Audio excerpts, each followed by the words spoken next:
आपको सुन के हैरानी होगी, धीरू भाई अंबानी के घर में रोटी हमेशा मिट्टी के तवे पे ही बनती है। धीरू भाई अंबानी के घर में रोटी हमेशा तवे पे बनती है।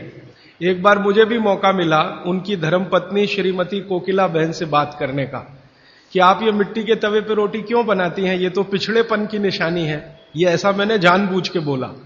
हम तो ऐसा मानते हैं कि आप 18वीं शताब्दी में जा रहे हैं, मिट्टी के बर्तन की रोटी माने तवे की। तो कोकिला बहन ने कहा कि जो जो कहे मुझे उसकी परवाह नहीं, मुझे ये रोटी पसंद है और हमारे घर के सब लोगों को पसंद है, इसलिए हम मिट्टी के बर्तन में ही रोटी बनाते हैं। पूरे गुजरात में आप जाएंगे, राजस्थान में जाएंगे, अभी भी एक दो नहीं, लाखों नहीं, करोड़ों लोग हैं जो मिट्टी के तवे पे रोटी बना रहे हैं और खा रहे हैं। और मैं विनम्र रूप से आपसे कहना चाहता हूं कि वो आपसे ज्यादा स्वस्थ है और आपसे ज्यादा तंदुरुस्त है।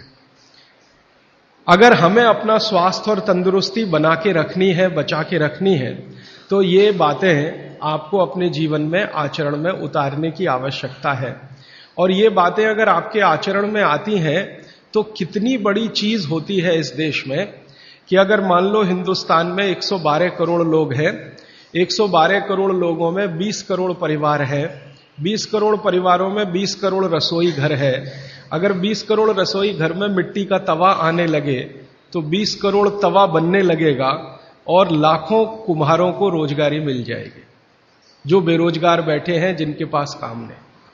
अगर मिट्टी की हांडी में 20 करोड़ परिवारों में दाल बनने लगेगी, चावल बनने लगेगा, तो करोड़ों कुम्हारों को हांडी बनाने का काम मिल जाएगा जो आज बेकार बैठे हैं। और हिंदुस्तान में कुम्हारों की संख्या लगभग उतनी ही है जितनी ब्राह्मणों की है। सरकार के आंकड़े हैं, लगभग 18% कुम्हार हैं और कुम्हार जैसी जातियां हैं, 18% ही ब्राह्मण हैं। तो इतने बड़े समाज को अगर रोजगार हम दे पाते हैं तो बहुत बड़ी बात है।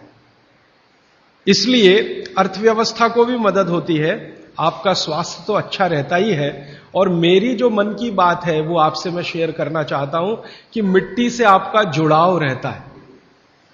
मिट्टी से जुड़े रहना ये सबसे बड़ी बात मानी जाती है।